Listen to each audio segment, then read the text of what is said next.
Mas os homens santos de Deus falaram inspirados pelo Espírito Santo. Pai, nos damos graça pela leitura da Tua Palavra. Te pedimos, Senhor, a nossa mente, o nosso entendimento e principalmente o nosso coração, nossos ouvidos, para estarmos atentos àquilo que o Senhor tem para nós. É o que eu te peço, no nome de Jesus. Amém. Pode permanecer. Semana passada, uma polêmica nas redes sociais. Começou com uma fala do pastor Silas Malafaia sobre a questão de homossexualidade, né? Quem vai para o inferno, quem vai. Outros pastores comentaram, a vista Sônia Hernandes, em vez de renascer, fez um comentário também. E aí, a ex-apresentadora da Globo, Xuxa, fez um comentário, que é esse que repercutiu muito a fala dela. Ela falou, criticando a fala dos pastores lá. Ela fala que não, que a gente tem que sempre olhar pelo amor. Inclusive, se fosse olhar o que a Bíblia fala, então a gente estaria apedrejando as pessoas e matando, que era, na opinião dela, a Bíblia tinha que ser reescrita. Esse foi a Xuxa que falou. É claro que ela é uma pessoa que não tem conhecimento bíblico, ela não serve a Deus, né? Ela falou isso na ignorância, né? No desconhecimento que ela tem sobre a palavra de Deus. Mas apesar de estranho, ela não é a única que às vezes fala esse tipo de coisa, que não concorda com determinados textos da palavra de Deus. E há 2 anos e meio atrás, houve uma polêmica muito grande também nas redes sociais, mas essa, infelizmente, quem fez ela foi um pastor, uma igreja, em que ele, talvez não sabendo colocar direito o que ele iria falar, ele falando que a Bíblia tinha que ser atualizada. Isso aí deu um negócio terrível, uma bomba também, né? E eu, pensando nisso, comecei a pensar sobre a Bíblia, sobre a palavra de Deus. E lembrando, falei, se é para ser reescrito, quem é que... Foi a primeira pergunta que veio na minha cabeça, foi isso. Se é para ser reescrita, quem é que escreveria essa nova Bíblia? Porque a palavra de Deus, a Bíblia, os cristãos têm ela como a palavra de Deus, né? Os cristãos em geral, seja católico romano, católico ortodoxo, protestante, tradicional, pentecostal, até testemunho de Jeová, mormon, tudo que se diz cristão, até no Espírito vai falar isso, tem como palavra de Deus. Mas existe outras religiões que têm outros livros, como sagrados, que é o caso dos muçulmanos. Eles têm um livro que é o Alcorão, que tem como sagrado, que diz que ele foi ditado para Maomé pelo anjo. O anjo Gabriel chegou lá para Maomé e falou: agora a coisa mais que ninguém sabe explicar é que como que ele ditou e Maomé escreveu, que Maomé era analfabeto. Então, quer dizer, um negócio muito sem pé sem cabeça, né?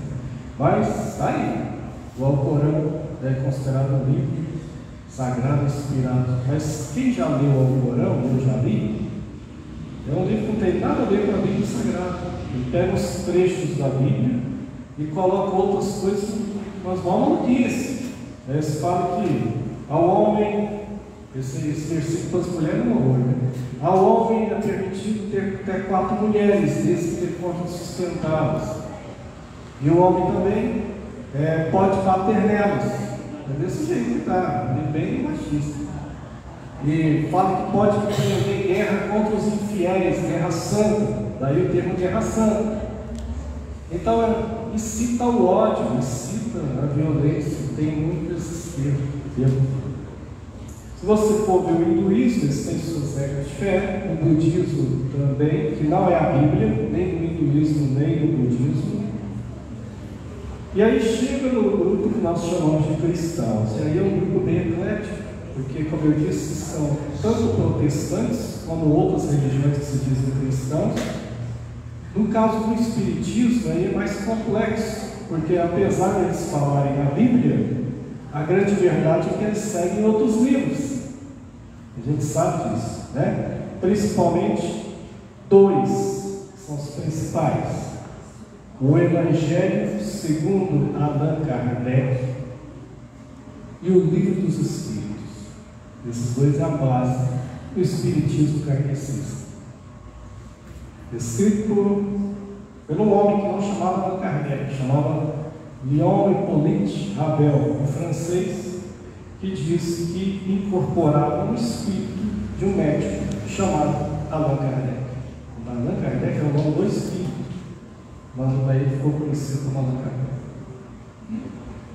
Aí chegamos no meio cristãos. Quando chega no catolicismo, o catolicismo diz que a Bíblia é Sagrada Escritura. Porém, ela não é a única regra de fé deles. Eles têm 3 regras de fé no catolicismo. Primeiro, o magistério da igreja. Papa, os bispos, o magistério da igreja. O que eles falam, principalmente o Papa, a palavra dele é infalível. Infabilidade papal é isso. Segundo, a tradição da igreja. Então, quando você vai, às vezes, falar, não, mas isso aqui não está na Bíblia. Eles falam, não está na Bíblia, está na tradição da igreja. Então, aí veio adoração aos santos, mariolatria, isso. Eles falam que está na tradição. E a terceira, aí é a Sagrada Escritura. O protestantismo, ele surgiu há 500 anos atrás, arborando a questão da Bíblia como a única regra de fé e prática. Interpreta ela como sendo a palavra de Deus, que de fato ela realmente é. O judaísmo também segue, mas o judaísmo segue a Bíblia. A Bíblia hebraica, ela é de Gênesis a Malaquias, é o Antigo Testamento. Né? Eles não reconhecem o Novo Testamento, segue o Antigo Testamento. Quando eu fiz essa introdução para entender que a coisa é complexa. No nosso caso, dizemos que seguimos a Bíblia como uma regra de fé e temos ela como palavra de Deus, e existem alguns problemas. Primeiro, realmente seguimos ela como única regra de fé, é a nossa base mesmo. Hoje a gente segue outras coisas também que acabam tendo peso. Então, Pedro diz assim, sabendo primeiramente isso, que nenhuma profecia da Escritura, olha só o que ele está falando, nenhuma profecia da onde? Da Escritura. Não é profecia qualquer.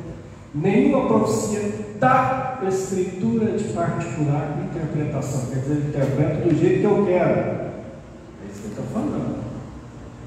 Porque se eu fizer isso, eu vou fazer aquilo que as pessoas já disseram, que a Bíblia pode se tornar a mãe de todas as heresias. Como assim? A Bíblia não é, na verdade, não é a Bíblia. Mas a interpretação que eu posso fazer dela pode ser fazer heresia. Pedro está falando, olha, cuidado, porque toda profecia da Escritura, não é, nenhuma delas é de particular interpretação. Porque a profecia, e aí, é claro, a profecia da Escritura, nunca foi produzida por vontade de homem algum. Mas os homens santos de Deus falaram inspirados pelo Espírito Santo. Então ele está falando aqui, olha, Moisés não escreveu tudo só na sua cabeça, não. Apesar que o Espírito Santo não violenta a personalidade e o estilo da pessoa, isso é maravilhoso. Ele usava o talento natural de cada um deles, mas sem violar. Ele inspirava. Então ele falou, Moisés falou inspirado. Quem mais falou inspirado? Josué. Quem mais? Samuel. Quem mais? Davi. Isaías. E aí vai. Chega no Novo Testamento, com Pedro, com Paulo, os evangelistas que escreveram os 4 evangelhos, eles falaram inspirados pelo Espírito Santo. Então, a gente costuma dizer que esses livros aqui são livros canônicos. A lista sagrada dos livros inspirados. Porque para chegar a esse aqui, que a gente tem na mão, isso aqui foi uma briga de séculos para formar isso aqui. Porque tinha os gnósticos, na época de Paulo e de João, que eles queriam colocar um punhado de coisa aqui dentro. Eles queriam colocar o Evangelho de Maria e Madalena, eles queriam colocar o Evangelho de Judas, a Epístola de Bartolomeu, um punhado de livro. Só Apocalipse tinha 4. Eles queriam colocar. Evangelhos, um punhado. Aí você vai ver esses livros, são livros esotéricos, não tem nada a ver com o texto sagrado. Quando chegou os 30 anos após a morte do apóstolo João, depois que o Apocalipse foi escrito, o último da Bíblia foi escrito, surgiu um tal de Marcião. E eles queriam fazer o contrário. Eles achavam que tinha que tirar o livro daqui. Eles, em vez de reconhecer 4 evangelhos, eles só reconheciam o evangelho de Lucas. Os outros ele falou que tinha que tirar. Das epístolas todas, ele só reconhecia 10 de Paulo. Paulo escreveu 13. Fora os outros, nós estamos lendo aqui no evangelho. Ele falou que tinha que tirar tudo e ficar só 10. Aí foi quando houve a reunião para discutir qual eram realmente os textos sagrados. E nós chegamos a essa composição aqui.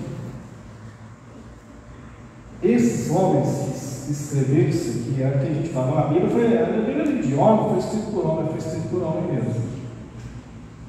Foi escrito, é um livro escrito por homem mesmo. Mas homens que foram inspirados pelo Espírito Santo. Quantos? Cerca de 40 escritores. 40. Em quanto tempo? 1500 anos. Isso aqui fica bom. 1500 anos. 40 pessoas. Pessoas em países diferentes, em profissões diferentes, em posição social diferente.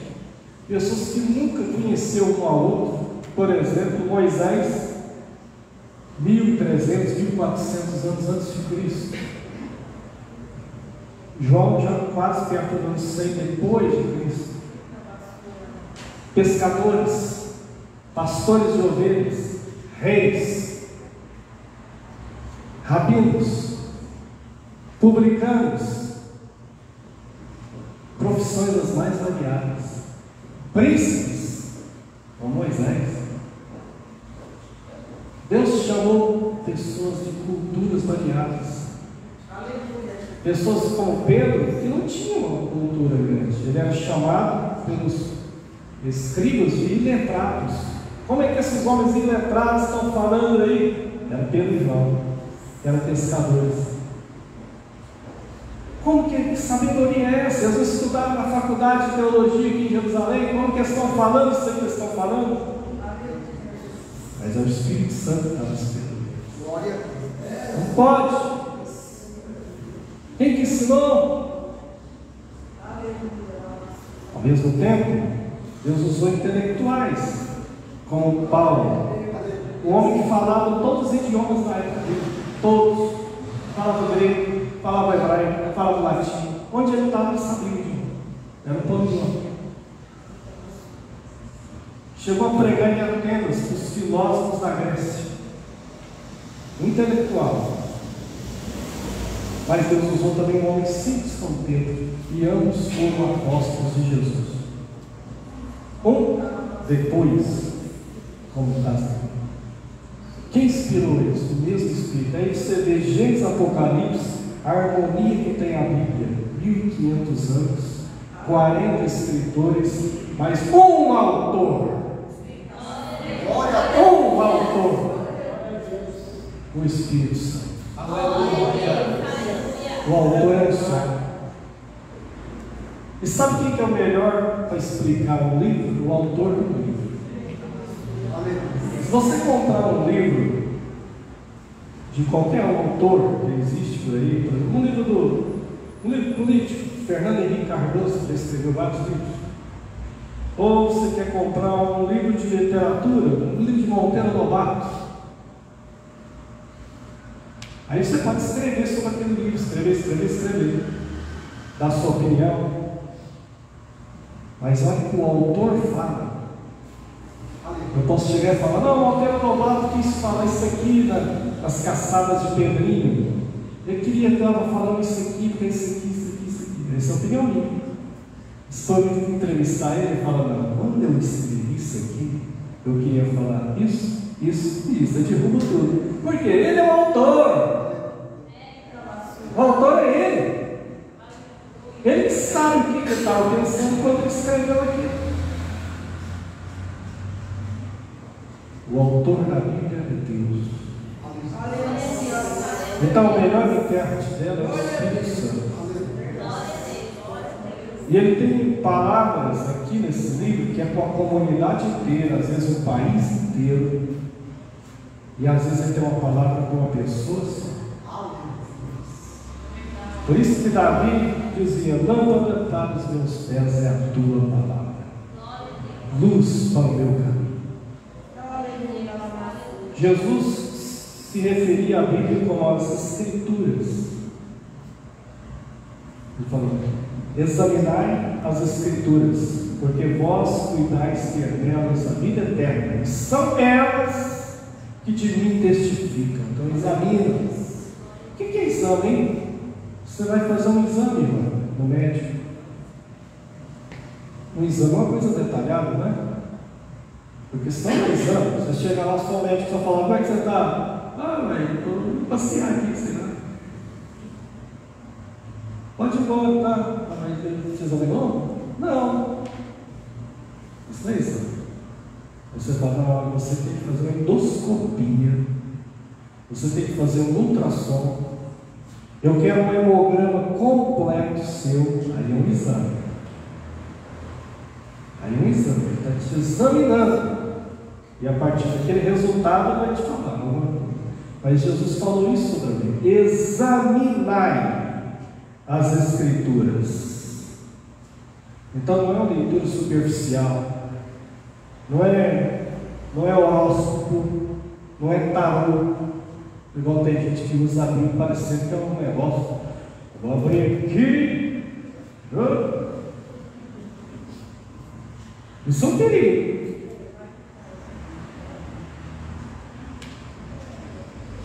A Bíblia não é assim que você lê a Bíblia.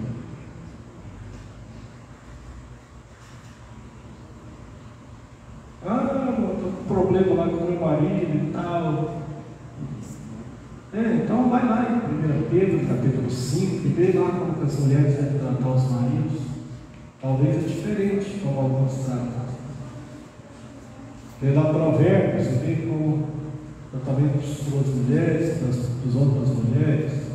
Talvez é diferente como alguns têm que tratar. Então a Bíblia tem resposta para tudo. Olha lá, Provérbios, Eclesiastes, fala alguma coisa para os jovens também. Ela tem palavra para todos. Ah, eu quero tomar uma decisão na minha vida. Então leia a palavra, leia. Começa a ver como que a palavra que Jesus tinha para o seu povo. Aí você começa a ler Mateus. Ah, lê como? Aí lê como você lê qualquer coisa. Primeiro começo, meio e fim. Para você entender alguma coisa. E se você só lê um versículo, é um perigo. Isso chama-se uma leitura isolada. E se você pegar um texto aqui isolado e ler só ele, é perigoso. Porque você não sabe por que aquele autor estava escrevendo aquilo, o que era o contexto que ele estava falando aquilo, o que tem antes, o que tem depois. Aí você pega só um e aplica. E às vezes o versículo seguinte já explica algo sobre aquele versículo. Aí você vai ver que o Senhor vai começar a falar com você. A primeira coisa que você vai entender quando você lê a Bíblia é que o Deus chamou o povo desde o início. Mas que esse povo nunca foi perfeito. Esse povo, às vezes, caía nas maiores falhas. Esse povo, às vezes, guerreava entre eles. Esse povo, às vezes, rejeitava Deus, queria seguir o seu caminho.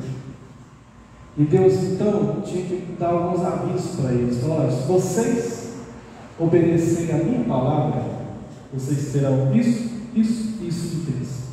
Mas se vocês não obedecerem, vai acontecer isso e isso com vocês. Sabe o que eles faziam? Muitas vezes eles quebravam os mandamentos, pagavam para ver, e aí a coisa acontecia. Tudo aquilo que Deus falou acontecia. Você vai descobrir que Deus chama as pessoas, e às vezes chama as pessoas mais improváveis. Que às vezes a gente julga muito mal as pessoas.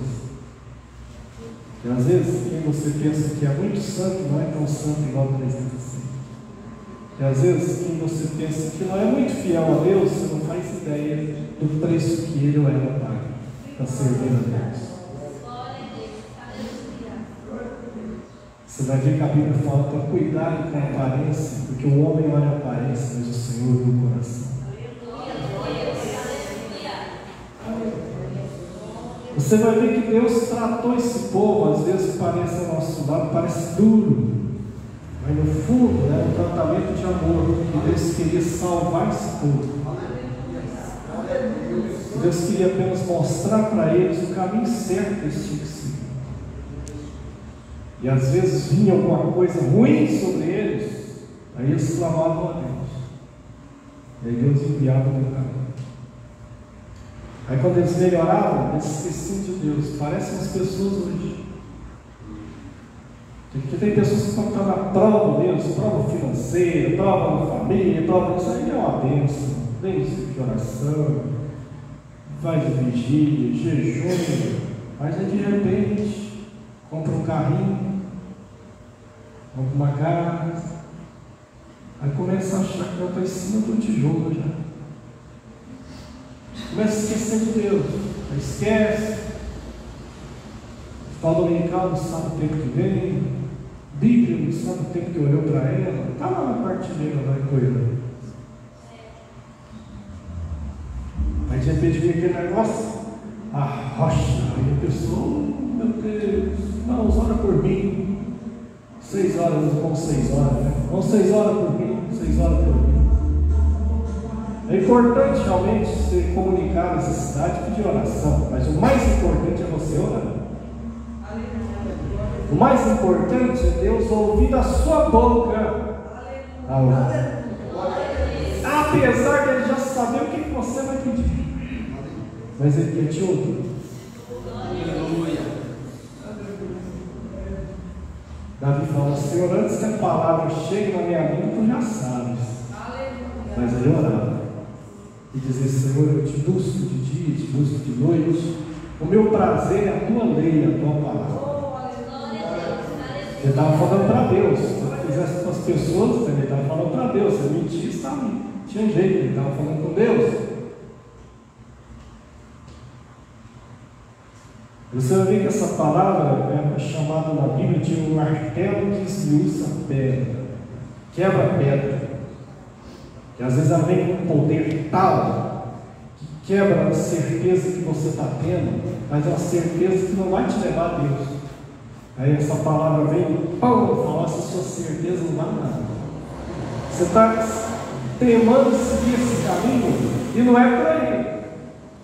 E ela vem e esmiuça. A palavra é o martelo que esmiuça a pedra. Você vai ver que essa palavra, às vezes, ela age também cortando. A Bíblia chama ela mesmo de espada. Às vezes ela vem também cortando. E às vezes penetra no mais íntimo do seu ser, onde ninguém chegou, onde ninguém vê, onde oculto do seu coração, onde ninguém chega, ela chega. E descortina tudo que está lá. E de repente Deus revela toda a sua situação.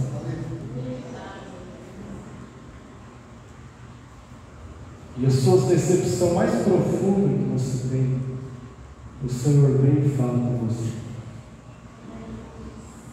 E fala, ainda que eles te rejeitam, eu não te rejeito.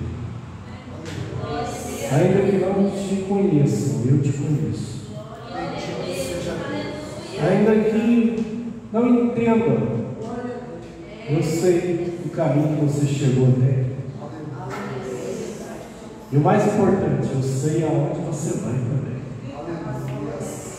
Deus não somente sabe da sua trajetória de vida todinha, e você não precisa querer justificar nada para Ele, que te conhece desde antes do ventre da mãe, que você foi formado. Ele também já sabe também qual que será o seu destino. E às vezes Ele fala, olha, não vai por ali, não vai por aqui não, igual você está temando ali. Não vai dar certo. É porque eu já sei. Estou te falando que eu já sei. Eu estou fazendo suposição. Deus, para Deus, passado, presente e futuro é tudo uma coisa só. Essa questão linear do tempo é só para nós. Deus é o Senhor da eternidade. O futuro para Ele já é agora. Passado, presente, está tudo no prisma só. A questão do tempo é só nosso. Deus é além do tempo.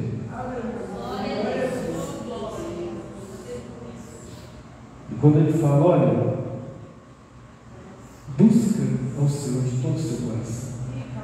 Nunca se afasta dele. Mesmo que a circunstância está te forçando, vai lembra que o Senhor te ama. O Senhor te conhece. O Senhor sabe tudo sobre você. Ele também sabe o que pode te curar. Ele também sabe o que pode te sarar. Sabe o remédio certinho para a sua dor. O remédio que não vai te dar efeito colateral, que não vai passar e não vai faltar. Vai ser na dose certa. Já viu quando você toma um remédio acertado? Antigamente eu falava, aquele médico é um médico acertado. Não, o remédio está certinho. Aí tinha outros, que lá para mim foi a mesma coisa que tomar água, não valeu de nada. Não, ali foi certo, ali foi a dose certa. Pois é, Deus também sabe qual que é a medida certinha para cada um. E às vezes Ele resolve o seu problema assim, pois você está duvidando, descrendo, achando que vai demorar um século. Deus fala, não é agora. E às vezes tem coisa que Ele fala, não vai ser agora. Eu preciso trabalhar com você. É por isso que um dos profetas viu o povo de Israel como um barco. E Deus falou, vem cá direito, olha aí. Vê esse homem trabalhar no barco aí. Ele falou, agora eu vou falar, você vai falar, povo de Israel, assim diz o Senhor. Assim sois vós na minha mão, ó casa de Israel. O barco ali vinha que ele formava, de repente o negócio estava errado, aí ele vinha, e de novo, até formar. Ele falou assim, vocês são na minha mão. Tem hora que parece que perde a forma, todo dia fala, não, Senhor, mas tudo deu errado. E agora? Não, se você está na mão do oleiro, fica tranquilo. Glória a Deus, aleluia. Fica tranquilo. E no final dá certo.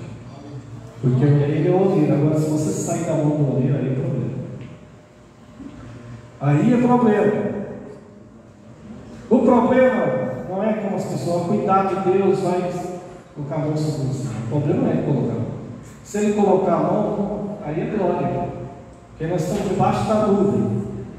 O problema não é quando Ele coloca, o problema é quando Ele tira. Quando Ele tira, não, aí é um desastre total. Acabou. A hora que Ele tira, significa que você está sem proteção nenhuma. Você está por conta e risco. E algumas vezes Ele fez isso. Ele falou, olha, Efraim era uma tribo de Israel. É como um bolo que não foi virado. Os irmãos que fazem bolo, já viu, não? Eu vou virar o bolo agora.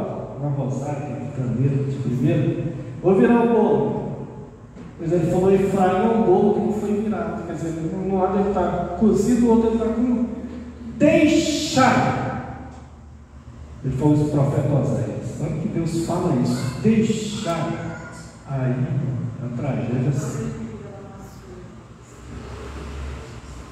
E algumas vezes ele fez isso com algumas pessoas. Ele já fez isso até com a nação inteira. E olha, o negócio foi doído.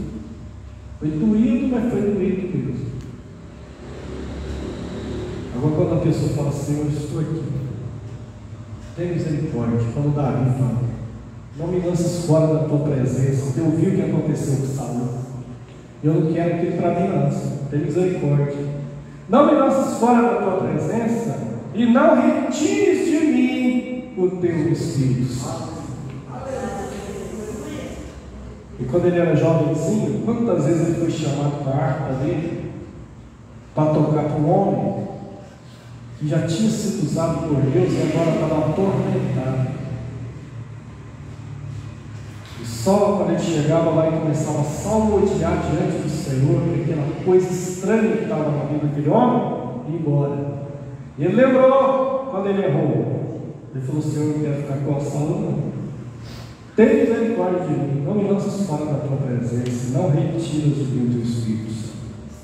Eu sei o que acontece. Eu vi com os meus olhos o que acontece. Eu não quero isso para mim.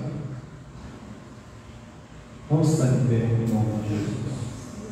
Essa palavra que nós temos aqui, isso aqui é coisa preciosa. Dê valor nisso. Coitado, essa Bíblia precisa ser reescrita, ela não precisa ser reescrita. Tudo que foi escrito está pronto aqui e é para nós. Ela precisa ser aplicada e precisa ser vivida. Só isso que ela precisa ser. Ela precisa ser aplicada e precisa ser vivida. Só. Porque ela é perfeita. Porque o autor é perfeito. Esses homens aqui não eram perfeitos, não, escreveram, não era não. Mas quem inspirava eles é perfeito, não era não, é perfeito. Vamos estar orando, a Letícia vai louvar o Senhor.